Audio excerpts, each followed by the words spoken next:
Welcome back to another episode of Flicks and Kicks with your man Hunter and Corey. Go ahead, man, and explain what we about to get into because Yes, sir. we got a lost series that we got to kind of dig Exactly, because into. it's been a minute since we picked back up on it, but we're getting closer to Planet of the Apes. I just spoiled what we're going to talk about. Hey, man, you Shoot, stay be doing we're that. since I already said the name, I wanted to build some dramatic effect, but we're getting into part two of our Planet of the Apes series by talking about my personal favorite movie Yes, of the sir. original trilogy, Dawn of the Planet of the Apes. Yes, sir. This is, I ain't gonna lie, this one was actually Gas. from the first, I would say three. Mm-hmm. The first one was my favorite. This second one, easily one of the best ones too. Easily, because I mean, it bro, is the best one.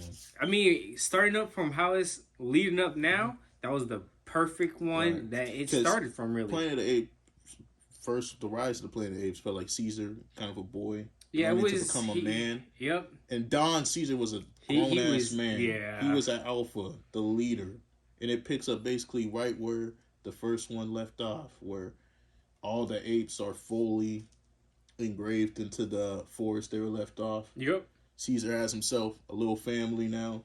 Yeah, he's starting his own little Yeah, family. he He's does. the leader of all the apes now. Exactly. He's basically in our form. Mm-hmm. He's their president. He is.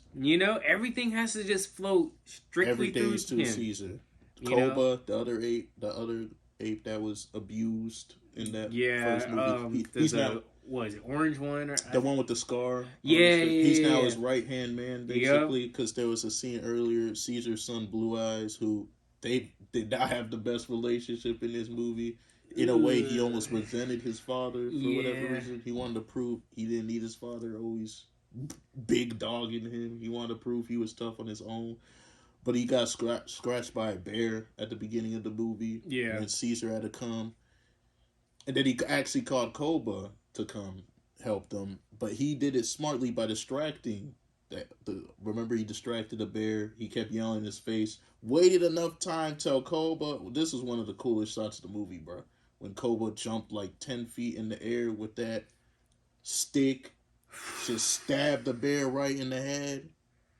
Yeah, I will say from this one, the way that they started to humanize their colony, basically, it was very because this interesting. one more so focused on the interaction between the apes and the gorillas, because they hinted at that in the first movie, but this one fully dove into that. Yeah, I mean, it was basically them all together, and then obviously, you get deeper into the movie, and it's war, with the apes and the humans. And we gotta tell the audience how we get there, because at first everything was all good. Caesar welcomed his other son that was born.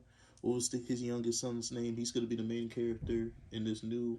I forgot his name. It was you're gonna have to look that one up because I forgot. I mean, I was actually because there's Blue Eyes. That's his eldest son. Yeah, Cornelius. That's who it was. Cornelius was born.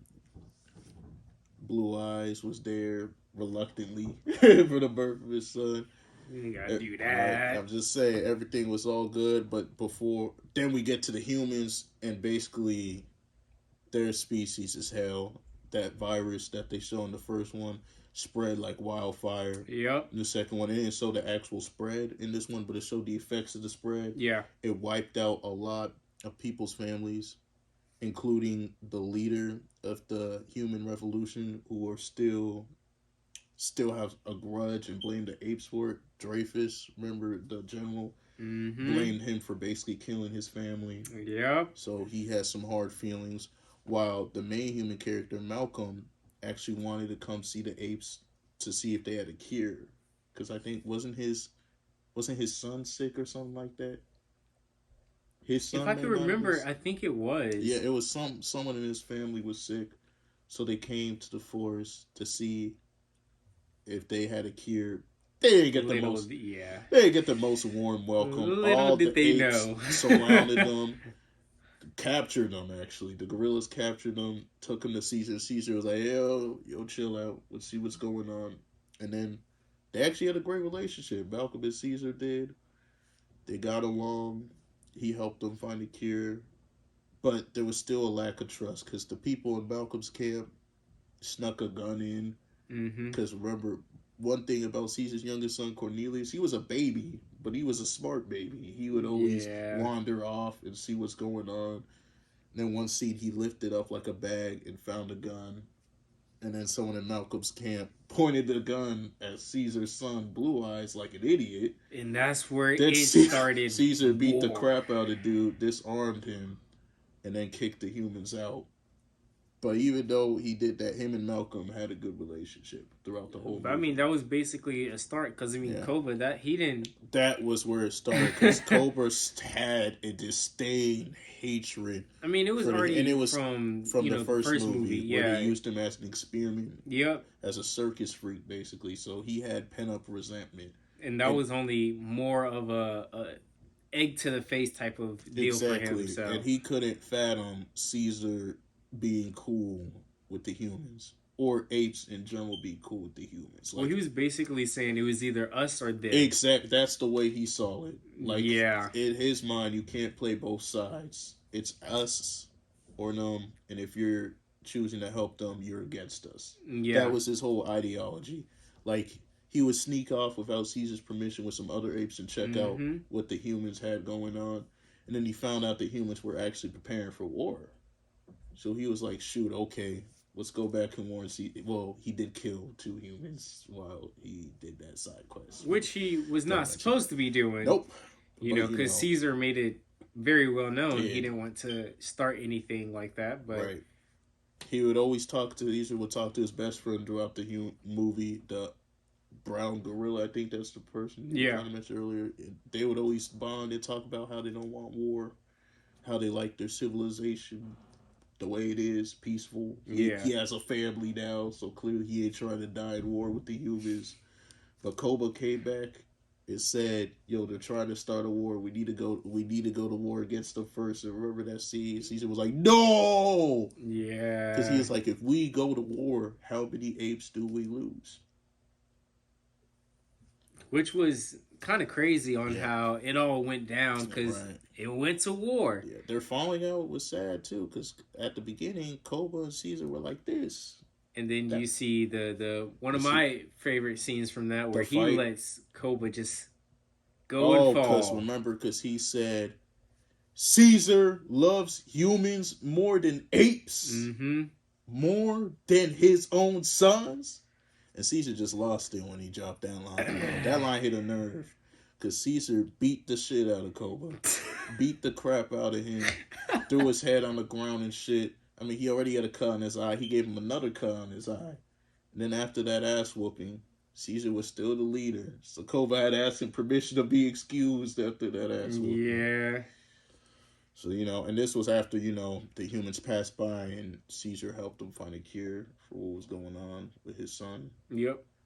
So then, after that, their civilization was chilling, was happy again.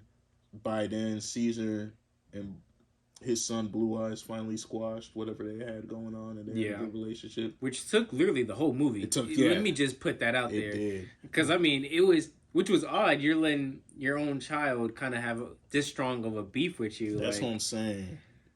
Yikes. I mean, that's what was surprising. As fierce and as much of a leader Caesar was, he just let his son walk all over him.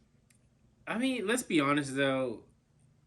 He had a weird father figure in a way, too, where, obviously in the first movie, he was given away, which it sucked, but in theory, it was the right option for him. Oh, absolutely.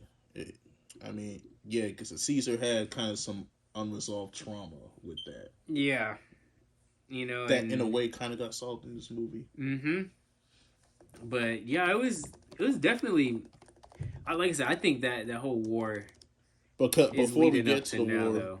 I was about to say we got to get to the turning point. Right when everyone was happy, Caesar was on top of his family. Koba appeared at the parade. Yeah, which was very weird. And then Caesar and him had a little stare down. Koba pulled out a gun, shot Caesar, and Caesar fell down. It looked like he killed Caesar, bro. And then Caesar's wife was going crazy. His son was going crazy. But what Koba did was he planted the gun and said, "Look, the humans did this to Caesar." So he shot Caesar, but he made it look like the humans did it so they can go to war against the humans. He was so thirsty to wipe out the humans, bro. Which was honestly crazy because it's Yes. like he went that far to prove a point, basically, on how he felt about humans. Right. I mean, it's okay because he really was going through it. He That was. buddy was having some emotional damages. Big time. Like, this man, I know they treated him like shit the first movie, but he could not let that shit go, bro. To the point where he was willing to kill off Caesar, his right hand man. I mean, Hatred basically, consumed him. it really did. And like I said, it led up to what we're seeing now. Because, I mean, Right. the movie after After that that, one, the war happens. Because he grabbed a bunch of weapons. He yeah, kept sneaking out. They kept showing scenes of him sneaking out to the city, but he was grabbing weapons. That's what he was doing. exactly. He loaded them up with weapons. They charged them with horses to go. Wait, we can't say too much about this next one, We gotta keep it nice. Oh, right, you right. Easy, because yeah. we got a couple weeks to this next one. We gotta We do. make sure we. Oh yeah, we'll egg we'll you keep the guys fourth on. one, but we gotta say how the climax goes. The third act type shit. Oh yeah, oh You know what I'm yeah. saying? For sure. You know, they charge in. The humans were kind of ready too. They had tanks and Yeah, shit. they're basically all ready for They this. were. And I think Basically, it was a suicide mission. I mean, let's be honest though. I feel like a lot of the soldiers weren't really wanting to do that. Yeah. It was just orders, Exactly. Because you can tell in some movies where People don't go to, because that was the whole thing with the human characters. They didn't want war either. exactly That was kind of the bond both had. They didn't want to go to war. Caesar didn't want to go to war. Yep. Because I mean, they liked how it was peaceful for both. Exactly. But That was accepting a new ground. both had two different types of people in the humans and the apes that they couldn't get over trauma and blaming the other side for their issues. Yeah. So they wanted to go to war. Because Dreyfus, on the human side, wanted to go to war with the apes badly as much as Koba wanted to go to war with them. Yeah. So they were kind of a different representation of each other.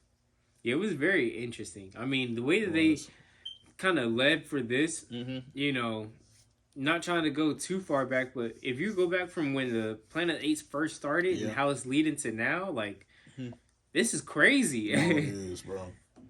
Like, the way that they were able to write a lot of this up and be very creative. That's the thing. The creativity, kind of the storytelling they were doing in terms of the declining relationship between the humans and the apes. Yeah, because, I mean, I don't know if you know this, but even from, like, the ones in, like, what was it, 80s or 90s or whatever, they didn't have the apes basically taken over, like, this much. No. They had basically kind of them being smart enough to... Right. The 80s really focused on their intelligence. Man. Yeah, but while this the is... new series focused on their dominance. Exactly. They were smarter than humans. They were stronger. Mm-hmm. So, like, they kept hinting at the apes will eventually take over as the dominant race. And it finally has. I mean, they basically, in that second one, took over. They did. I mean, they ended up winning the war. Exactly. Technically. They didn't show them winning the war, but, like, they hinted at that. Because before we get to that, because we are skipping some steps, Caesar had to go heal up. He went back to Malcolm's house. He snuck back to Malcolm's injured, and he basically explained that Koba betrayed him to Malcolm. Yeah. And then he even told him about the James Franco who adopted him in the first one. Remember that quote? He said he was a good man, just like you. We find out he died from the virus. Which was honestly tough, because I think he was one of the best actors for that. If he would have went on to that second one, which we were just talking about, I kind of hated how they... There's a lot of turnover in this series when it comes to human actors. And don't get me wrong, I guess that's good to kind of keep it a fresh look, but... Yeah, they wanted to add new to the story. When you've already built a good establishment, that kind of hurts. Exactly. If it's flowing, if it ain't broke, don't fix it. Exactly. But each movie was still good, so I guess it worked. And we saw Blue Eyes snuck in to go see the humans, and at first, when he went to go see him, remember, he was mad at the humans. Because he also had resentment towards the humans. And that was part of why him and his father were at odds. He couldn't understand why his father was trying to help him, just like Koba. Now it's batshit crazy, but they had similar ideologies. But then Caesar told him, "It's okay, Blue Eyes. Koba did this." And then finally, they patch up their issues fully. Yep. Which was honestly One of the best scenes in the movie. It really was, because that was the one. It was. Oh, that was the one. Was the one. Finally, the scene where they each listen to each other. Yeah, because I mean, throughout the whole movie, they were kind of going back and forth. Yeah. It was definitely kind of rough. Throughout the movie, Blue Eyes wasn't trying to hear what Caesar had to say. But I think it was kind of because of Koba in his back of his ear. Was in his ear hard, yeah. Yeah, he was definitely in his back of his ear, kind of egging it on even why he didn't like him. The human. Yeah, exactly. Koba was kind of a bad uncle to Blue Eyes. That's how I would put it. Yeah, he basically was. Yeah, so then after they healed up, Caesar went to go fight Koba finally. It was a pretty epic fight. They fought in like the middle of the city on like a staircase. And that was my favorite scene because, like I said, they were fighting. Right. He was holding on for dear life. Because remember, Dreyfus crashed down and said, "I'm saving the human race." He blew himself up. Wherever he planted a bunch of explosives, blew himself up. A bunch of apes died. Blue Eyes and Caesar were dangling. Caesar got the upper hand. Then Caesar did some stone cold shit. Koba was explaining for the last time, like, just did this for our people. And Caesar was like, nah, you did this for yourself. Pushed Koba off the stairs. Yeah. He fell into burning fire. Died. Then at the end, Caesar and Malcolm talked, and they were both kind of emotional, saying, I didn't want it to go this way. Like, I didn't want it to lead to this. Because throughout the whole movie, their biggest fear was a war between humans and apes, and that's what the end of the movie was. Because, I mean, I think they both knew if it went to war on both sides, they knew it would never be the same. Yeah, I mean, it would push where it would honestly be one of the biggest wars they've ever seen. You know, because the apes were at an intelligence where it was smarter than humans. That's the thing.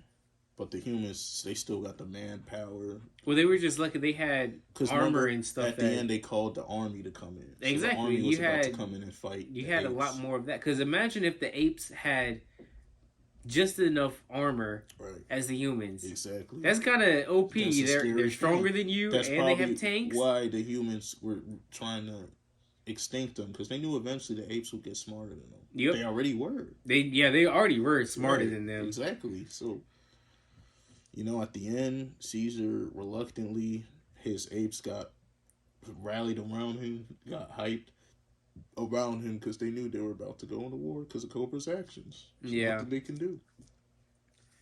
That's how the movie ended. You know, and I'm not going to say too much because once we hit onto this next movie, you know, War of the Planet of the Apes, where it really, really got down. Ooh, that movie was gritty, bro. I'm not going to that probably had the most kill-offs. That's what I'm saying, bro. I'm not going to say too much because, we're going to be wrapping this one up a little bit. Saying. You know, but I almost said a spoiler while I was talking about exactly, because that one is... Exactly, because y'all will find out what the fallout from Dawn of the... Because the consequences of Dawn of the Planet of the Apes would just say catastrophic. Exactly. You'll find out. And you know what? And we're going to explain exactly why we're doing this. We're making sure, as we get ready for this new movie... Planet of the Apes 4... Exact Kingdom of the Planet of the Apes. That's the one. You know, we want to get y'all up to speed a little bit on the movies before, while kind of giving you a little Spark Note version. Exactly. You know, because once it comes out, people are gonna be like, "What? Exactly. They're gonna be forgetting. It's been a while." Remember, these movies came out 2011, 2014, 15. That's I think it was 17 too. 17 was War, so that was like 7-10 years ago. Exactly. So we gotta refresh y'all memory a little bit. Exactly. So, but you know, we're not gonna hold y'all too much because you know we hit everything. We hit all the notes, the bells and whistles. Sure. You know, but hey, go ahead and tell them what we just started, man. We call it our starting 5. Yeah, we did a big 4 for y'all. But we think a starting 5 just flows more naturally. Exactly. You know, so and it truly covers all the points. Exactly, because we the had a big little flaw. Was just missing something. Exactly, it felt a little missing something. Just a little off. Just so, empty. I'm gonna say the first one. You go on to the next one. We'll just go back and forth and say exactly what it is. Note to note. I'm gonna go ahead and say the first one. All right, bet. Go ahead and subscribe. Hit that thing on there, down there, and hit the subscribe. That's the one. Because it's down there. Right Make there. sure. See that button right there? Subscribe to that. Exactly. It's the second now. Now, what's the second one? The second one is, what is ding, ding, ding. Oh, you gotta hit that bell. Yes, sir. Because it gives you notifications to when we post videos like this. Exactly. You gotta know exactly when. Because, every now and then, little episodes be dashing out. So you gotta make sure you are there to see it. From the start. You don't want to see in your 10 pod episodes behind. You want to stay up to date on what we got going on, which is weekly, by the way. You hit that bell, it lets you know. That's exactly. Simple. Simple. You know what? While you're doing that, I'm going to go ahead and hit them with the next one. Oh, yeah, hit that. They got to make sure that they follow all of everything. And that includes our Spotify which will include the link for. That includes our Instagram. Which is down in the description. Also in the description. So, that you got to make sure you follow everything because you got to see exactly when we post. And what we got going on. Exactly. Because we announce a lot of future events. We even give you little shorts, little snippets of some former videos or current videos to let y'all know what we did. All that's part of the Instagram. Exactly. Now, go ahead and say the next one. The next one is, man, Hunter, how are we supposed to talk to them? You got to guess. You know what? That's right. They got to make sure that they comment.